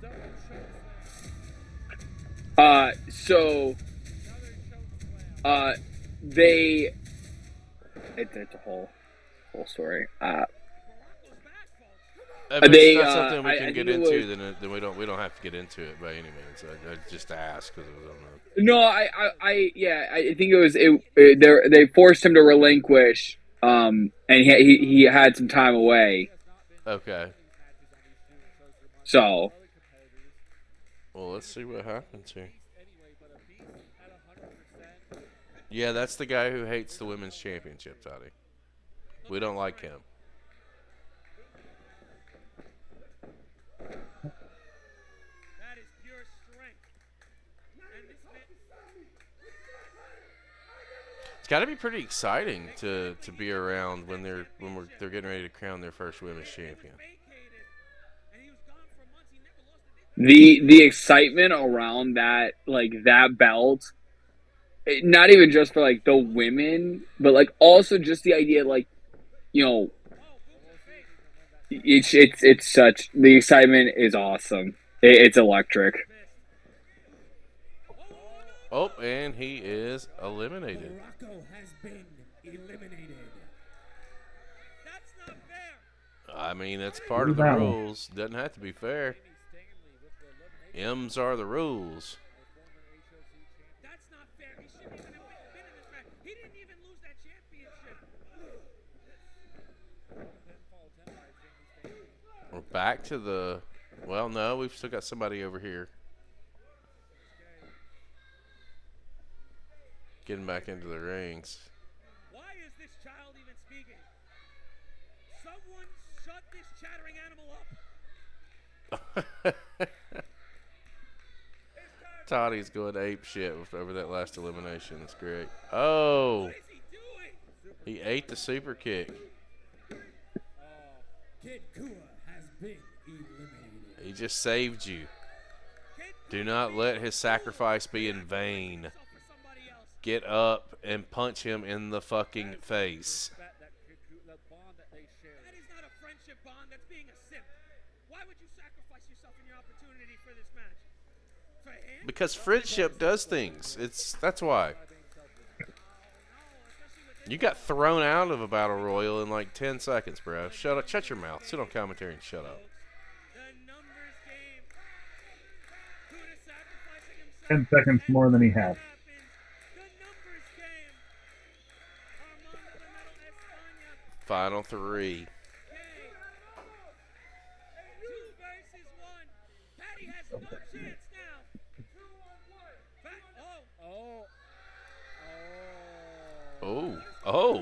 Oh, didn't see this one coming. Mondo did not forget that Krakoa screwed him in that last qualifying match. That's what happened. I don't think Trainer saw that one coming either.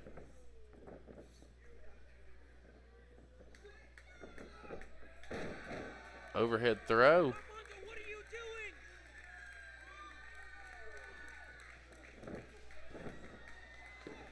doing? No.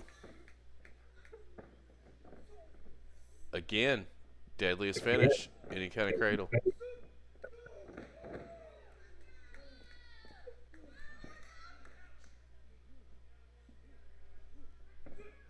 Oh! Damn! That is it. Good night. España has been eliminated. You see what happens? That's what you get. That is what he gets. Instead of teaming up with Coach K. That was a mean super kick. Well, there's only one champion now. He should have teamed up with Coach K. Did the foolish thing, and look at him. He got himself eliminated. Maybe he wanted to win this match on his own. Crowd's rallying. To tell how many. Is this the two? Or the other coach is still in it too? Yep, there's still the 3. Okay. Whoa, what's this?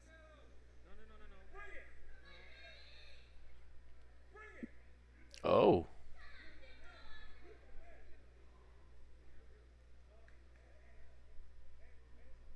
What is he doing?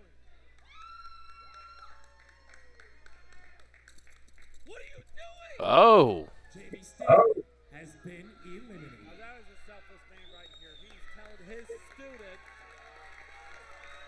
to go get him, kid. Oh.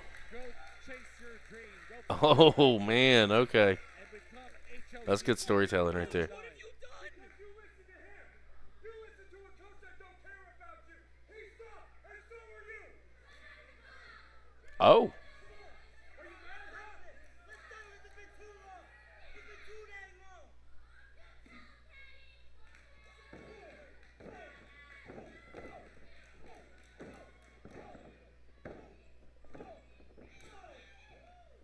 Here we go.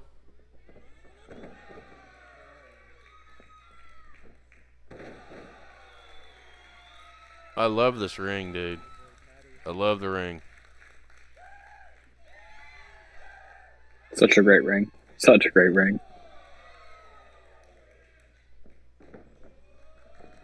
Oh! Damn! Oh, good boy Patty kicks out. He has wanted this for so long. He's not going to go. That goes out of the tough love quality, right? There. Yeah. Yeah, tough love. Absolutely.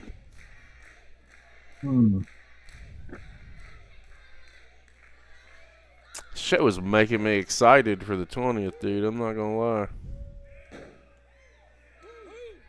Sit down.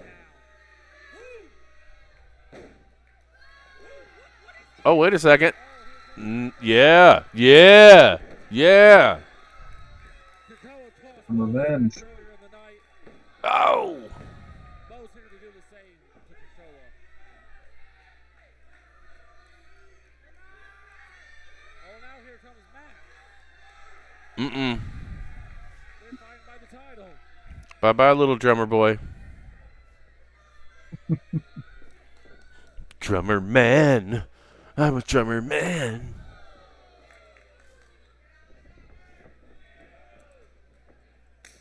Oh! Yes. Bro, his super kicks are fan-fucking-tastic. Get out the way, man. Oh! Come on, coach. Spin him, coach.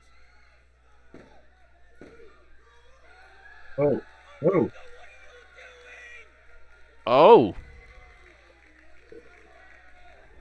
Armando, have you lost your mind? I told you, he did not forget to come through. Now that's last qualifying match. Oh, man. There's some twists and turns happening here. And like I said, Armando has been waiting for his opportunity for months. Sorry, my sweet tooth's now kicking in. I'm sorry, I'm gonna eat my edible cookie though. No, you go right ahead, brother. I'm rocking the sativa tonight, so I've got to make sure I stay awake. Oh, got him again.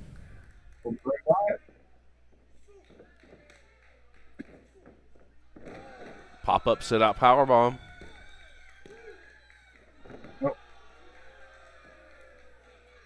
Oh, get some gloves, ref. We got a little bleedage here. Yeah. It ain't I think I ballet. saw some red. Yeah, it ain't ballet.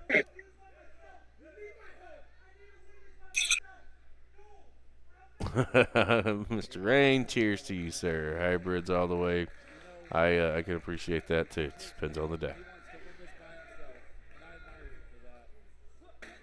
Oh. I guess technically there's no DQ. No. That man does. He takes any dirty opportunity he can. Come on, coach. Get in there. Finish this.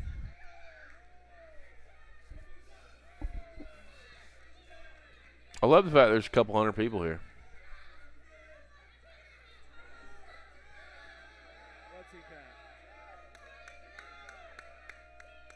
No, poor guy. See, Wilson, this is No, what sir. this is what I call the corner of fuck around and find out. He's fucked around, and now he's about to find out. You know, I agree. Somebody else. Oh no, he's back. Oh, I thought he was gonna deck him with that fucking chair. what was happening? How do you like that, Krakoa? How do you like it when somebody does something like that to you? Yeah, Mr. Rain, holy sweet pearl, what a chair shot. That shot he took a second ago. Chair like a dart.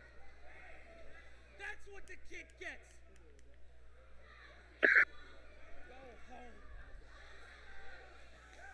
Yeah, I'm just saying, you thought there was blood? Just wait. Just wait. I saw like some red substance. Maybe I was mistaken. This man has been a menace. I thought I saw it around his nose. Yeah. Oh yeah, no, Krakoa he did start bleeding from his nose. You are not mistaken on that, but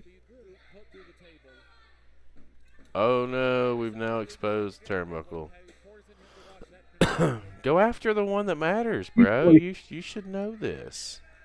He is making sure that Kid Kuda cannot get involved.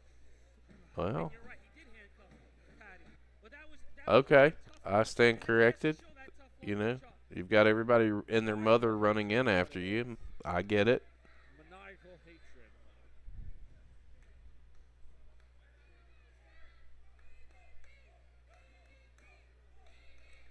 Krakoa's wasting time here.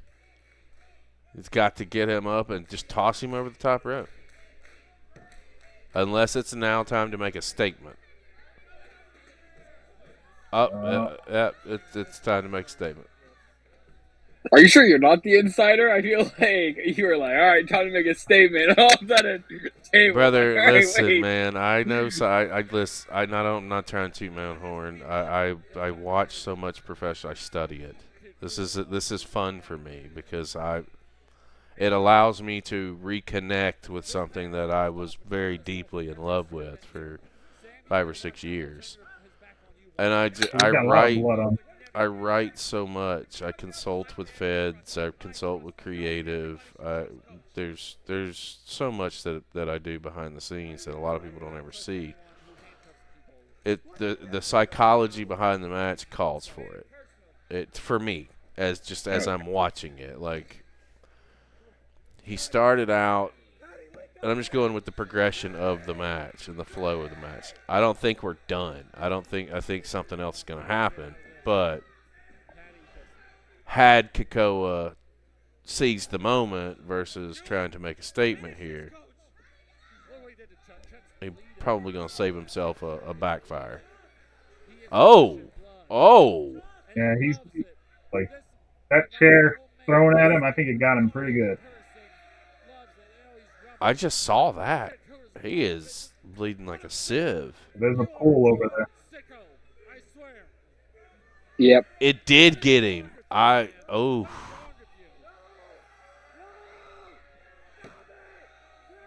But show must go on. He's still letting us know. Oh. That's it. This is over. Coach K wins. Oh, they blocked out the crowd chant of holy shit. It's all right, guys. Just mark you're not made for children, and YouTube will allow it. I promise.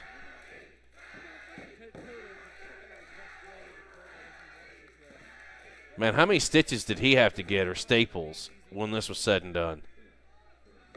I don't even know. I just know. So, I was on the camera for that shot, and let me tell you, recording that and not being worried, being like, is he good? Is he good? He's a trooper. I mean, all the props to Kuda for that, for like continuing. because like he bleeding like a stuffed pig. Like, Damn. You've seen what he's done to us. You see he doesn't care about his students. Get him. Get him, Mom. Get him. Get him. Oh no. Oh no. Please don't.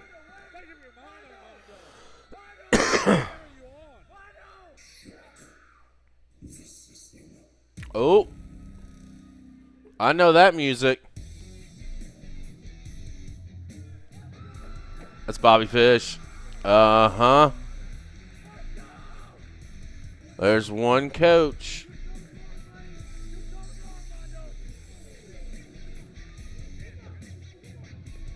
It's not a good move.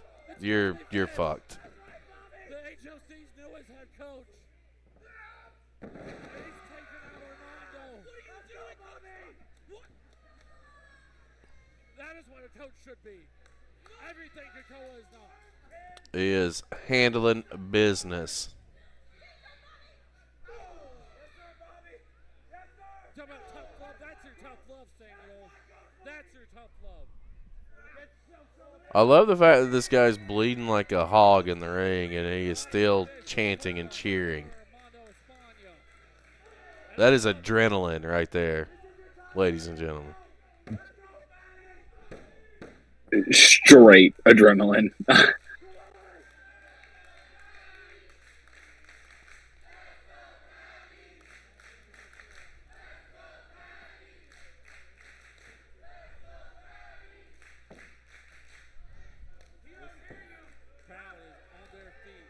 Oh.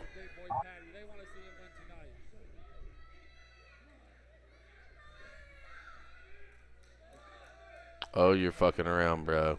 You're fucking around.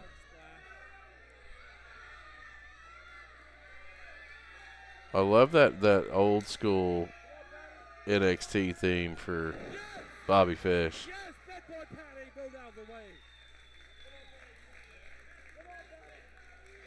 It popped me. I'm gonna be so honest. I'm just saying. I heard it, and all of a sudden, like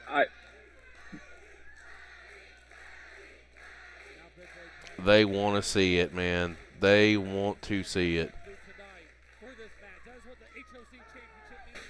Oh!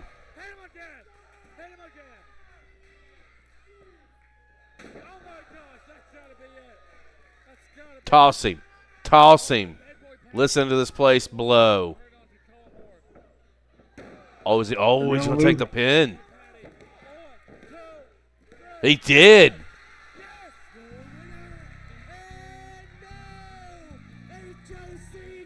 All right, we've seen how he has won the championship, and we saw his segment going into the February show. I hope they have the February show out before I go down in March, so I can catch up on the stories. The February show was crazy. Yeah, let's get this guy uncuffed and let's get him looked at. Can we do that? Give him a transfusion at this point. Everybody's on their feet. Everybody in that room is on their feet. Well, not everybody. Just about everybody. Got one guy on the right-hand side didn't know the assignment. Shame on him.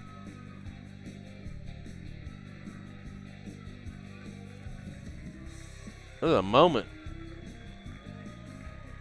Oh, the locker room's coming out too.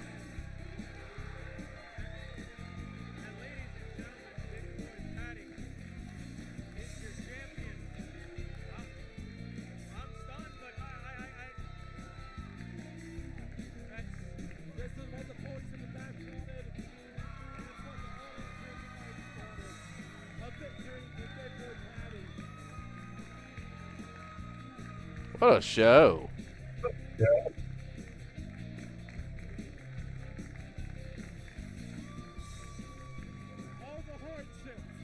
Oh, now we're going to pick him up on the... Oh, we're giving him the full babyface championship treatment. I love it. Wow. Well, Mr. Dyer, this is the part of the show where we roll into what I call final thoughts. So we'll come to you last. JB, Okay. second House of Champions show. No pressure whatsoever because one of the students is here. Give me your thoughts. First off, I don't know if you'll be able to hear me or not. I've gone in and out. I hear you. Dropping. I hear you. Okay. I hear you. I was really getting into it, especially the final championship. They put a lot into that. A lot of stories got built in that one, and I was kind of worried about the kid. I was worried about how much blood was coming out. It's like that, you want to get out there and bleed for your company, but he took that a little too far. But overall, I mean, it was a great show.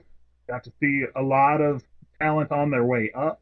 Some of them are already there, in my opinion. They're Yes. already getting there, and they can go even further, but they are making it.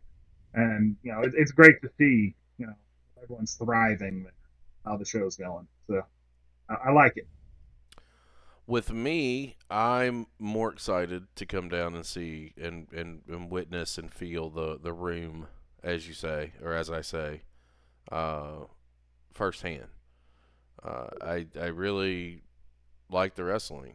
I like what we're seeing here. This show for a ticketed event and the first ticketed event, and it sold out with. That's says a lot about you guys and what y'all are doing. Excuse me. The storytelling here is great. Every match delivered. I do think that Destin is the real deal, and is only gonna. Dude, look out. But there's everybody on this show. There were some new faces that we didn't see before that I got to see. And I'm all about that. I'm a huge fan of being able to stumble across new talent and people that I haven't seen, because it makes me want to go out and see more, and it'll make me go out and look at everybody deeper, because that's just what we do.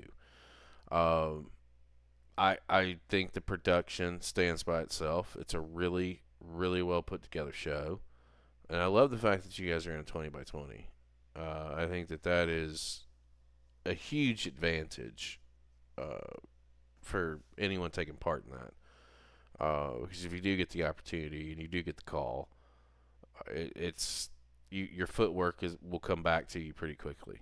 Most people are 18x18. I've seen some 16x16s. I've even seen some 14x14s. The smallest ring I saw was an 8x8. I'm not kidding you, and it was horrendous, but. It's another layer to the game. I'm definitely looking forward to coming down and being able to see and talk to some of you guys, and I will slip in, and I'm not going to be a hard guy to miss. So I'll be able to come and talk to some of you guys, tell you how much I appreciate the work firsthand. And again, you don't have to take my word for anything. You don't have to take JB's word for anything. We watch a lot of indie wrestling, and I see a lot of good things happening here, and it makes me want to see a lot more. So now we'll get your final thoughts on reliving this show, and I guess your first experience with us on a live stream, man. Give me your final thoughts.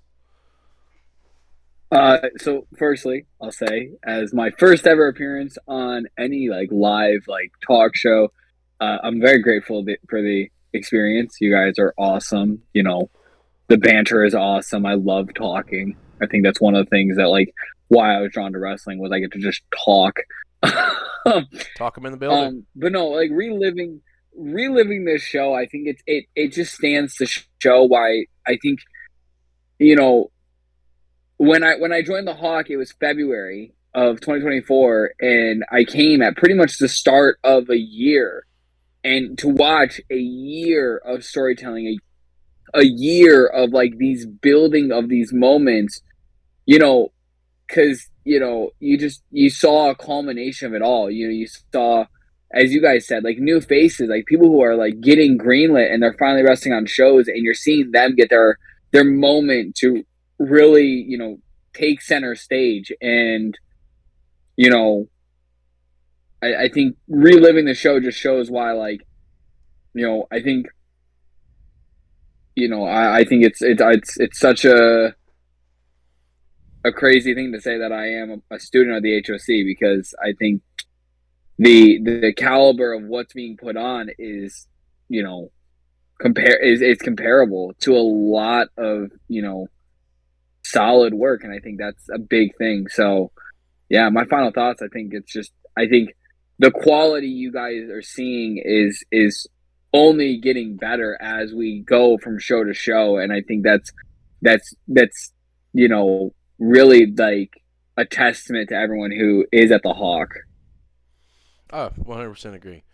If you guys are watching here on Twitch or catching the replay over on YouTube and you liked what you saw, let's put it on the screen, the entire show. The easiest way to support independent wrestling is to like, share, subscribe. Over on YouTube, you can catch House of Champions at the HOC_pro. They keep it simple. You can also catch them on Instagram there as well. I would strongly encourage you to go give the pages follows, subscribe to the YouTube channel, watch the shows. You're going to be impressed. You're going to be this is show number 2 for us, and it's probably going to turn into a much bigger situation where we'll probably end up watching everything before it's all said and done. Mr. Wilson, they can catch you. It's right underneath him. You keep it simple at the Wilson Dyer on all forms of social media. What do you want to say to our audience before we get ready to close this out? What do I want to say? Well, come check me out on social media. Come watch my journey through wrestling. But, one viral moment at a time. And it's been a pleasure being on here. We're just getting started, my man. We're just getting started. JB, what do you want to say to the peoples and Mr. Dyer here? Well, it's great having you here. Great having the experience of somebody who was there as we watch the show. So I always enjoy that. Always enjoy getting a bit more of a background of how it's going. So appreciate you joining us. Hopefully we can do this again sometime. If everybody wants to see this again too, wants to join in with us, you know what to do. Like, follow CCTE Podcast. You just be sure and get with us and join us. Chris seems to be here every day. You never know when he's gonna pop up next. So make sure you join in on these shows. I'm going to sleep. That's what I'm going to go do in a few minutes. Listen, Wilson, man, I definitely appreciate you jumping in and watching this back with us. I look forward to coming down and seeing you guys in person here in the next couple of weeks. And we're definitely going to circle around. We'll do some more projects moving forward down the line. You tell anybody over in the school, man, if they want an avenue to come out and hone in on skills, we're more than happy to talk to just about anybody. And I tell people all the time, use it as an interview class, if you will. You don't have to do anything but show up and talk, and we do the rest. It's that simple. We'll definitely circle around and do some more stuff. I can't wait to sit down and pick your brain about when we go and be on Bell, but that'll be coming a couple of weeks after we wrap up with the March show. JB, you can catch him at No Game Unturned. That's both right here on Twitch and over on YouTube. The guy is so shameless he didn't plug himself, so I got you right there. Also, links will be down below in the video description for everything that you've seen here today, for Mr. Dyer, for JB, for House of Champions, even for us at CCP Podcasting. We appreciate everybody who showed up tonight and enjoyed this fine program. For Mr. Dyer, for Mr. Barrows, I am Chris Page. We will see you next time.